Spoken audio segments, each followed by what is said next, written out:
नमस्कार, मैं जितेंद्र चतुर्वेदी। पीएम क्या करने वाले हैं, ये सवाल इसलिए उठा है क्योंकि पीएमओ में हलचल बढ़ी हुई है। जिस तरीके का घटनाक्रम चल रहा है उसने इस प्रश्न को बहुत बड़ा कर दिया है। सवाल ये उठता है कि हुआ क्या है। दरअसल 23 तारीख को बांग्लादेश के हाई कमिश्नर को तलब किया गया।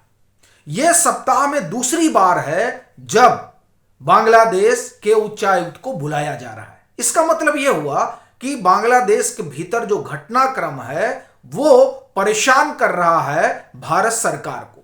और यह स्वाभाविक भी है क्योंकि वहां पर जिस तरीके से हिंसा भड़की है वो भारत के लिए चिंता का विषय है और बहुत बड़ी चुनौती भी है।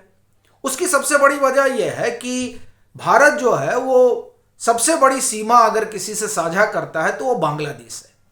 अब अगर वहां पर इस तरह की हिंसा चलेगी और हिंसा धर्म के आधार पर होगी तब जो है मामला गंभीर हो जाएगा। और फिर प्रश्न यह खड़ा होगा कि वहां का जो अल्पसंख्यक समाज है उसके लिए जो यूनुस सरकार है वो क्या कर रही है, और यही सरकार के लिए चिंता का विषय है। हालात यह है कि भारत के भीतर कई जगह पर अब लोग बाहर निकलने लगे हैं और ये सवाल करने लगे हैं कि जो कुछ बांग्लादेश में चल रहा है उसको लेकर भारत सरकार क्या कदम उठाएगी। यहां तक कि अभी 2 रोज पहले की बात है, कोलकाता में संघ प्रमुख मोहन भागवत थे वहां, और उन्होंने भी इस प्रश्न को उठाया और उन्होंने ये भी कहा कि मैं मानता हूं कि सरकार इस पर कार्रवाई करेगी और हो सकता है कर रही हो, जिसकी जानकारी ना हो उसके परिणाम हमको दिखाई देंगे। अब ये जो बात है ये वहीं तक सीमित नहीं रह गई है। ये जो प्रदर्शन हुआ भारत में, जो बांग्लादेश का दूतावास है वहां पर, और फिर इनके उच्चायुक्त को बुलाया गया। अच्छा, एक चीज और देखिए, बांग्लादेश ने भी रिटेलिएशन में इसी तरह का काम किया है। उसने भी अभी कुछ रोज पहले भारत के उच्चायुक्त को बुलाया था और 23 तारीख को फिर बुलाया, और उन्होंने अपनी नाराजगी दर्ज की है। किस बात को लेकर? इस बात को लेकर कि भारत में उनको दूतावास के सामने प्रदर्शन हुआ। मतलब इसे कहते हैं कि यूनुस सरकार की क्या बेशर्मी है। बांग्लादेश में जो स्थिति है उस पर उनका ध्यान नहीं है।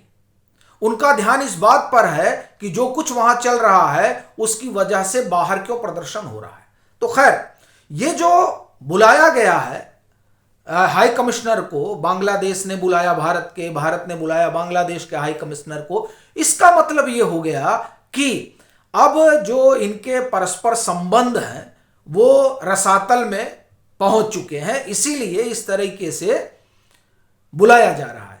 अगर आप भारत को देखें तो यहां देखिए, यहां कई चीजें हो रही हैं, कई तरह के सवाल उठ रहे हैं। हेमंता बिस्वा शर्मा का बयान आपने सुना होगा, और इसी दरमियान जो सीडीएस ने कहा है वो बड़ी बात है।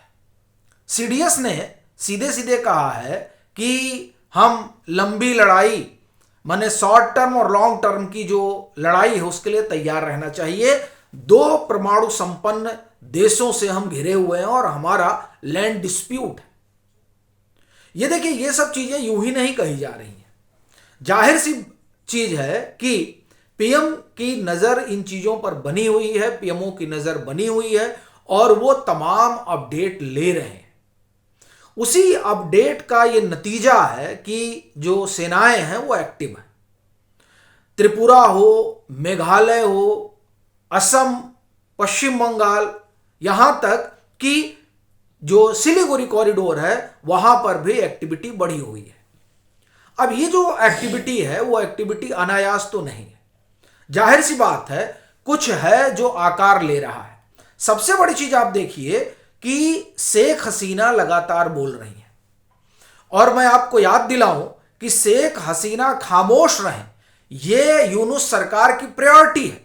इसी बाबत जब पिछली बार भारत के हाई कमिश्नर को यूनुस ने बुलाया था तो उसके पीछे का एक ही कारण था, वो ये कि शेख हसीना को इंटरव्यू न देने दिया जाए। इतना ही नहीं, प्रधानमंत्री नरेंद्र मोदी से निजी तौर पर यूनुस ने दरखास्त की थी कि आप जो है वो शेख हसीना को ना बोलने दीजिए, तब पीएम ने दो टूक कहा था कि ये सोशल मीडिया का दौर है, हम किसी को बोलने से नहीं रोक सकते। अब यूनुस क्यों घबराते हैं शेख हसीना के बोलने से? उसका सीधा सा कारण है, शेख हसीना इनकी पोल पट्टी खोल देती है।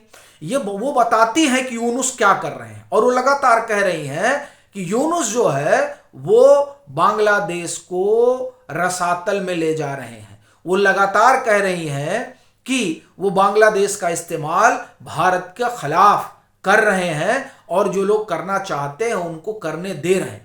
जिस तरीके से पाकिस्तान का पेनिट्रेशन बांग्लादेश में बढ़ा है, चीन का पेनिट्रेशन बांग्लादेश में बढ़ा है, टर्की का पेनिट्रेशन बांग्लादेश में बढ़ा है, वो सीधे तौर पर भारत की सुरक्षा के लिए खतरा है। और उससे भी बड़ी चीज आप देखिए, सिर्फ पेनिट्रेशन ही नहीं हो रहा है, जो तमाम सारे आतंकी संगठन हैं वो यहां पर कैंप खोल रहे हैं। और अब तो पाकिस्तान और बांग्लादेश ने पैक्ट कर लिया है। किस बात का? डिफेंस पैक्ट हो गया है। अब इस पैक्ट में भाई आप उनको नहीं छुइएगा, वो उनको नहीं छुएंगे। अगर दोनों को एक दूसरे कोई छुएगा तो क्या करेंगे? तो ये हमला कर देंगे। अब ये जो चीजें हैं उसने भारत के कान खड़े कर रखे हैं, इसीलिए इनके उच्चायुक्त को बुलाया गया। और यही कारण है कि अभी पीछे सेना प्रमुख ने, भारत के सेना प्रमुख उपेंद्र द्विवेदी ने बाकायदे बात की थी। किससे? बांग्लादेश के सेना प्रमुख से। और उस बातचीत का क्रक्स यही था कि आखिर में ये जो वहां पर सरकार है वो चाहती क्या है। क्या जिस तरह की हिंसा वहां हो रही है, जिस तरह से अल्पसंख्यकों को निशाना बनाया जा रहा है, क्या उसको काबू कर पाने में वो मतलब उनके बस की बात नहीं है? अगर वो काबू नहीं कर पा रहे हैं तो बताएं, फिर हम काबू करने के लिए उतरें। क्योंकि देखिए वहां पर घटनाक्रम जिस तेजी से बदल रहा है उससे पीएमओ की चिंता ज्यादा बढ़ी हुई है। क्योंकि भाई देखिए क्या है ना कि घुसपैठी एक तो पहले से ही है, बांग्लादेशी तमाम भरे पड़े हैं। जो आकलन है मोटा मोटी उसमें कहा जाए तो इनकी संख्या करोड़ों में बताई जाती है।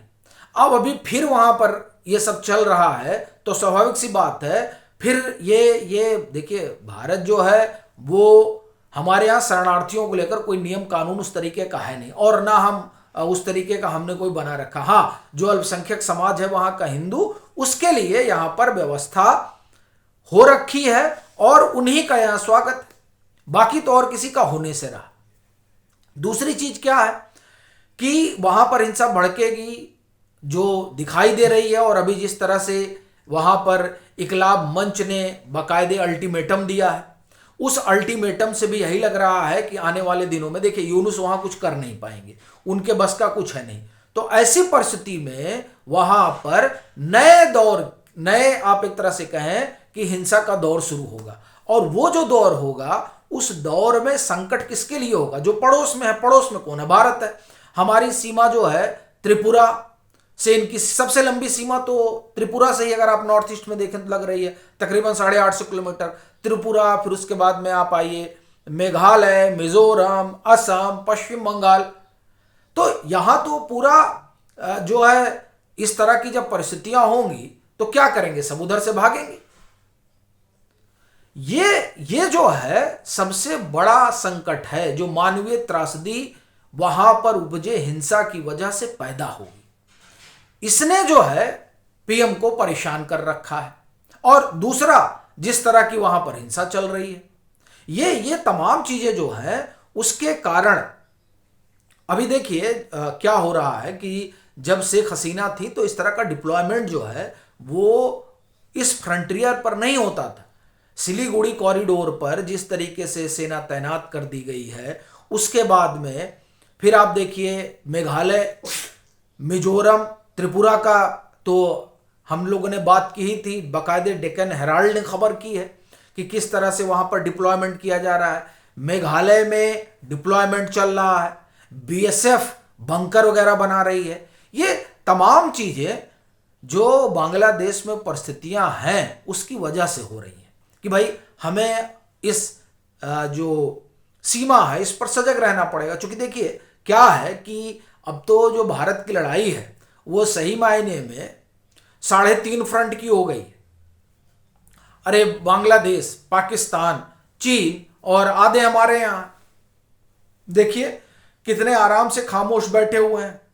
जब शेख हसीना का तख्ता पलट हुआ था, तब यहां पर किस तरह से तमाम सारी कहानियां सुनाई जा रही थी और बताया जा रहा था कि देखिए लोकतंत्र को जिंदा रखने के लिए वहां आंदोलन हो गया। अब तो लोकतंत्र को जीवित रखने के लिए हुआ था ना, तो अब क्या हो गया है? अब कोई नहीं बता रहा है कि वहां क्या चीजें चल रही हैं। अब कोई निकल कर यह नहीं कह रहा है कि वहां पर अल्पसंख्यक समाज के साथ क्या हो रहा है। गाजा का तो बड़ा गजा गजा किया जा रहा था, और जो बांग्लादेश में हो रहा है उस पर, तो ये तो एक हिपोक्रेसी है ही है। लेकिन उससे बड़ी चीज ये है कि भारत के लिए चुनौती बहुत बड़ी है। ये अनायास ही जो है, सीडीएस ने नहीं कहा है कि हमारे जो है लैंड डिस्प्यूट है और ये जो है परमाणु संपन्न देश है, या फिर यूं ही लेफ्टिनेंट जनरल आरसी तिवारी ने जो है इसका मिजोरम का दौरा किया है। ये इसका कारण है, कारण बस एक है कि भारत के लिए चुनौती बड़ी हो गई है, और उसी चुनौती के मद्देनजर पीएमओ जो है वो लगातार जो घटनाक्रम चल रहा है उस पर नजर लगाए हुए है और पीएम को बाकायदे अपडेट किया जा रहा है। लेकिन जो सब घट रहा है और जिस तरह से हाई कमिश्नर को बुलाया गया बांग्लादेश के, उससे ये लग रहा है कि भारत कुछ बड़ा करने के लिए सोच रहा है। अब वो क्या है, ये देखने वाली बात रहेगी।